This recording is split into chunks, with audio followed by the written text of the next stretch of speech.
స్వామి, నానమ్మ కళ్ళు తెరిచింది, మాతో మాట్లాడుతుంది. గండం నుంచి గట్టెక్కినట్టే. చాలా సంతోషం తండ్రి.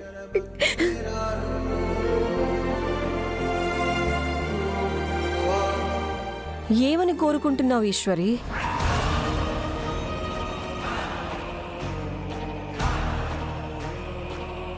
కట్టుబట్టలతో ఉన్న కుటుంబాన్ని రుద్ర ద్వారా గట్టెక్కించు తండ్రి అని మొక్కుతున్నావా?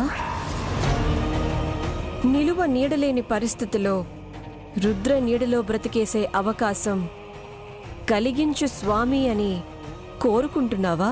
ఏం మాట్లాడుతున్నారు రత్నాంగి గారు? ఉన్నదే మాట్లాడుతున్నాను ఈశ్వరి. ఏ అమ్మాయికి పట్టని అదృష్టం నీకు పట్టింది. పైసా ఖర్చు లేకుండా కుటుంబ భారమంతా రుద్ర భుజాల మీద వేసేయొచ్చు. అవసరాలన్నీ రుద్ర ద్వారా తీర్చేసుకోవచ్చు.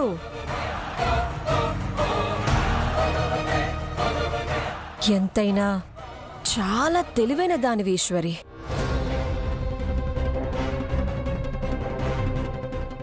చూడండి రత్నాంగి గారు, ఆస్తిపాస్తుల్లో మేము పేదవాళ్ళం అయి ఉండొచ్చు, కానీ ఆత్మాభిమానంలో కాదు.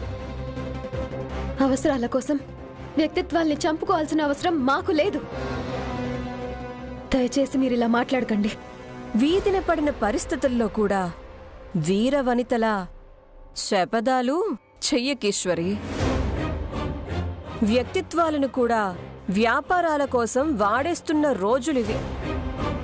ఇంకా వ్యక్తిత్వాలు వంకాయ పచ్చళ్ళు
మసిపట్టిన ఈ గోడలు మన జీవితాన్ని చూసి వెక్కిరిస్తున్నాయి.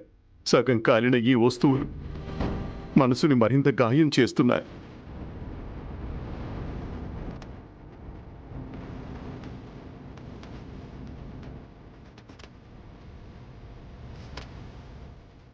ఊరుకోండి.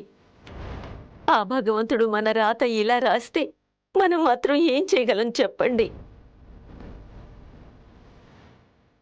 ఇది భగవంతుడు రాసిన రాత కాదమ్మమ్మా, మన చేతులతో మనం రాసుకున్న రాత. ఏం మాట్లాడుతున్నావు సుందరి? ఉన్న విషయమే మాట్లాడుతున్నానక్కా. ఇంట్లో పెళ్ళనుకున్నాము, పండగ చేసుకున్నాము, పెళ్లి శుభలేఖలు అచ్చు వేయించేసుకున్నాం. అంతే. ఆ శుభలేఖలతోనే ఈ ఇంట్లో అశుభాలు మొదలయ్యాయి. ఆ విషయం ఎవరికైనా అర్థం అవుతుందా?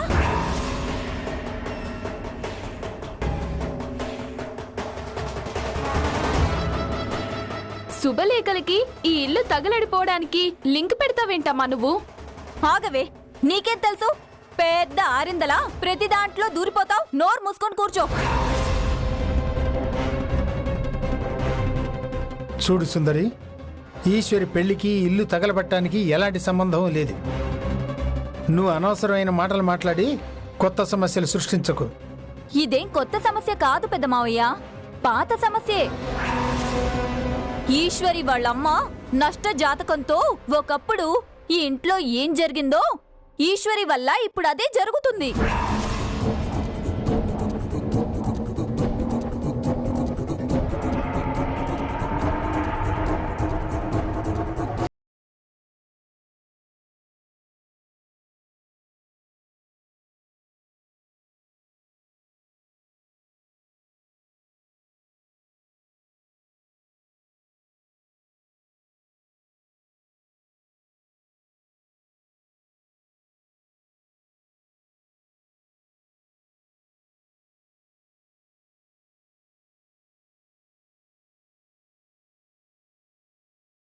ఆడిపోసుకోకండి.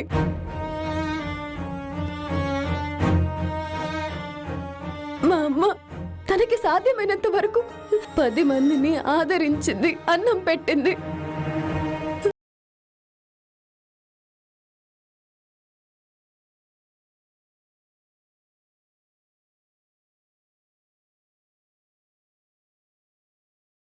తనని అవమానిస్తూ మాట్లాడారు, ఇప్పుడు అదే చేస్తున్నారు. దయచేసి మన గొడవల మధ్యకి మా అమ్మని లాగకండి. సుందరి,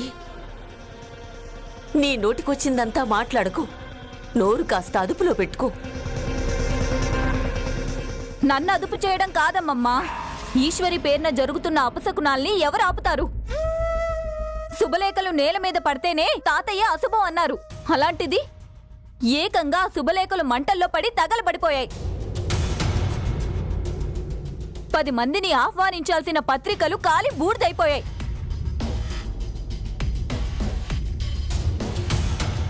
ఇదెంత పెద్ద అపశకునమో ఎవరికీ అర్థం కావడం లేదా? సుందరి, ఈ కాపుతావా? దీన్నొక ప్రమాదంగా మాత్రమే చూడు. జాతకాలకి జీవితాలకి సంబంధం లేదు. సంబంధం ఉందక్క.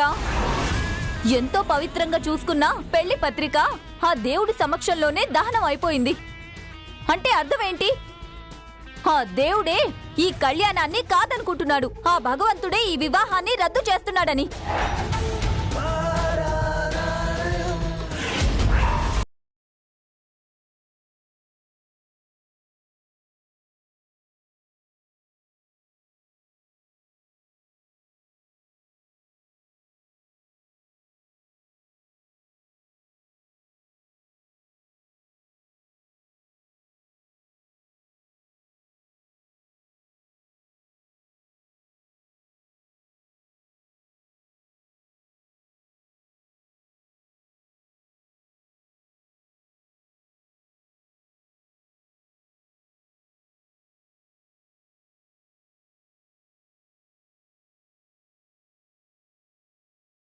మార్చేస్తాయి. మీరు చెప్పే మాటలు మనుషుల మార్గాలని వేరు చేస్తాయి. దయచేసి ఇప్పుడే తుడిచేయండి.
ఇది ఆ దేవుడి హెచ్చరిక అనుకుంటున్నారు.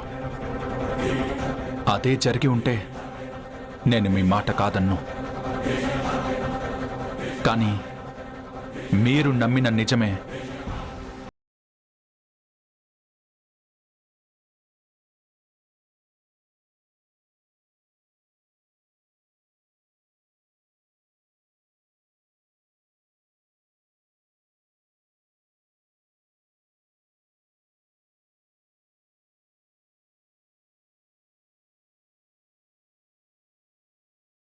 ఒక్క నిమిషం.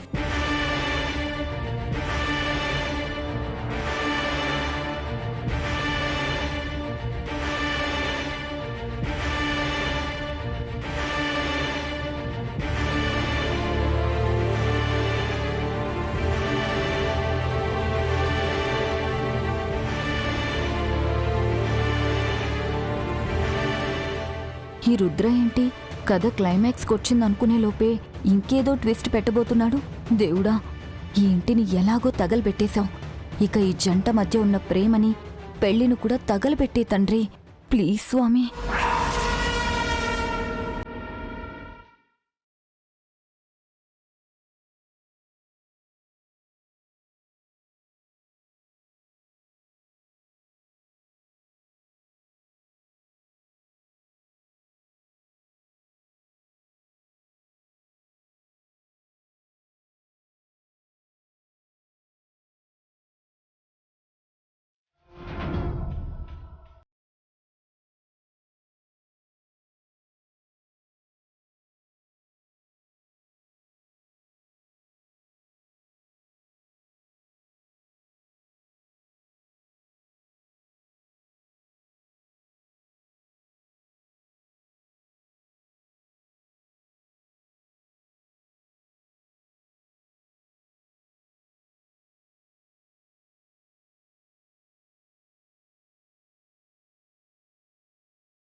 ఏది ఎలా ఉన్నా నేను ఈశ్వరి కలవాలని ఆ పైవాడు తలచినట్టే కదా.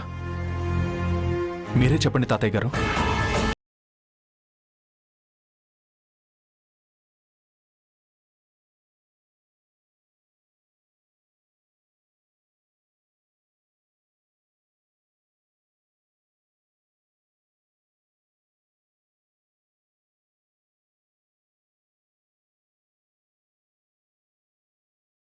ఈ పెళ్లి జరగాలనే పైవాడి ఉద్దేశం. దానికి రుజువుగా అగ్ని ప్రమాదంలో ఆహుతి కాకుండా మిగిలిన ఈ శుభలేఖలే సాక్ష్యం నాన్న. ఇంకేం ఆలోచిస్తున్నారు మావయ్య గారు? ఈశ్వరి రుద్రల పెళ్లికి సరేనని చెప్పండి.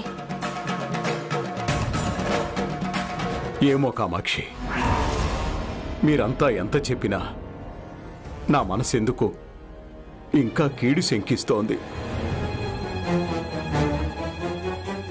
పెళ్లి మాట అనుకోగానే ఇలా జరగడం శుభసూచకం కాదనిపిస్తోంది. అంటే శుభలేఖలు స్వచ్ఛంగా క్షేమంగా ఉన్నాక కూడా ఈ పెళ్లి జరగదంటారా? జరగదని అనలేను, అలా అని ఇప్పుడే జరుగుతుందని చెప్పలేను. అస్తమించిన సూర్యుడిలా ఈ అగ్ని ప్రమాదం ఒక అంధకారాన్ని సృష్టించింది.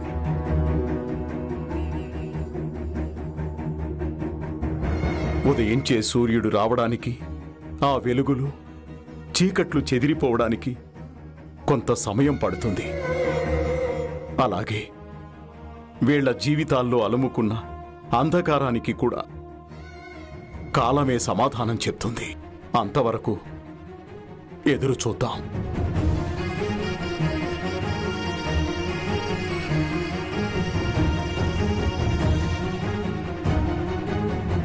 అదేంటి తాతయ్య గారు, లేని సమస్యని ఉందనుకుని భయపడదామంటున్నారా? కొత్త సమస్యలు రాకుండా జాగ్రత్త పడదామంటున్నా, అంతే. అయితే ఇప్పుడేమంటారు? ఈ దుర్ఘటన వలన ఏర్పడిన గురుతుల నుంచి మనసు బయటపడాలి. ఈ ప్రమాదంతో మా గుండెకు తగిలిన గాయాలు మారడానికి కొంచెం సమయం పడుతుంది. అంతవరకు పెళ్లిని వాయిదా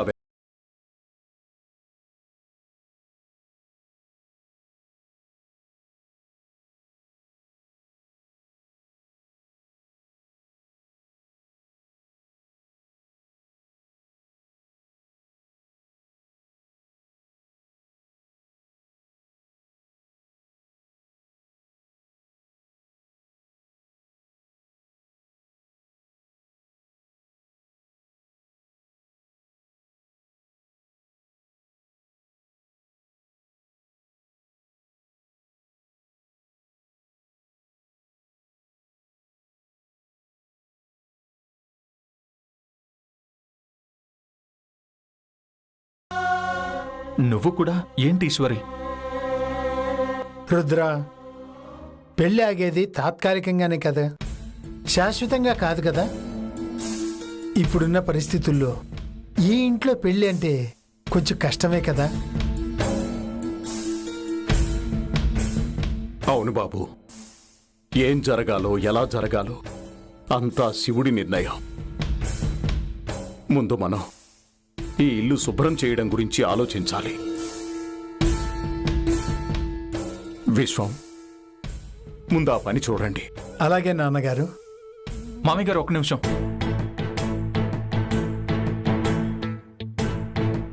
తాతయ్య గారు, అయిందేదో అయిపోయింది.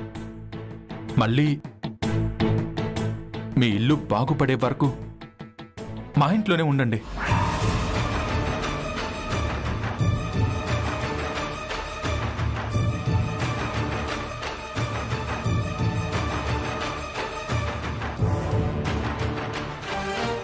ఏంటి అందరూ అంత ఆశ్చర్యంగా చూస్తున్నారు? మా ఇంటికి రాకూడదా? మాతో కలిసి ఉండకూడదా?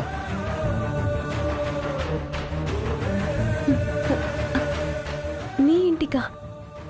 కానీ రుద్ర గారు. ఈశ్వరి, నువ్వు ఏమంటావో నాకు తెలుసు. దయచేసి నువ్వు మాట్లాడుకో. తాతయ్య గారు, మీరు చెప్పండి. వచ్చేయండి, కలిసి ఉండండి అని సున్నుండ లాంటి కబుర్లు బాగానే చెప్తావు. కానీ అక్కడ ఎదురయ్యే అవమానాల్ని నువ్వు ఆపగలవా? మీ నాన్నగారు వేసే అభాండాల్ని అడ్డుకోగలవా? అక్కడ మిమ్మల్ని ఒక్క మాట అనాలన్నా, మీ మీద ఒక నింద వేయాలన్నా వాళ్ళు ముందు నా ఆహాన్ని దాటాలి, నా ఆత్మాభిమానాన్ని తాకాలి.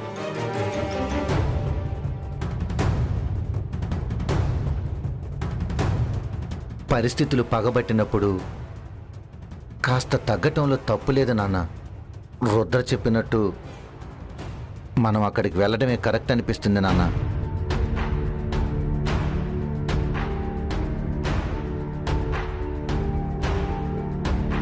పరిస్థితులు సర్దుమణిగేదాకా మనం తలదాచుకోవడానికి, నిలదొక్కుకోవటానికి ఒక చోటైతే కావాలి కదా.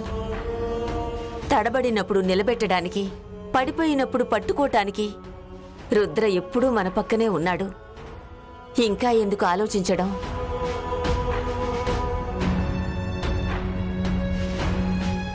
ఇంకెవ్వరూ ఏమీ మాట్లాడకండి. మనం రుద్రతో పాటు వెళ్తున్నాం, అంతే. మంచి మాట చెప్పారు బామ్మగారు. అన్ని నేను దగ్గరుండి చూసుకుంటాను.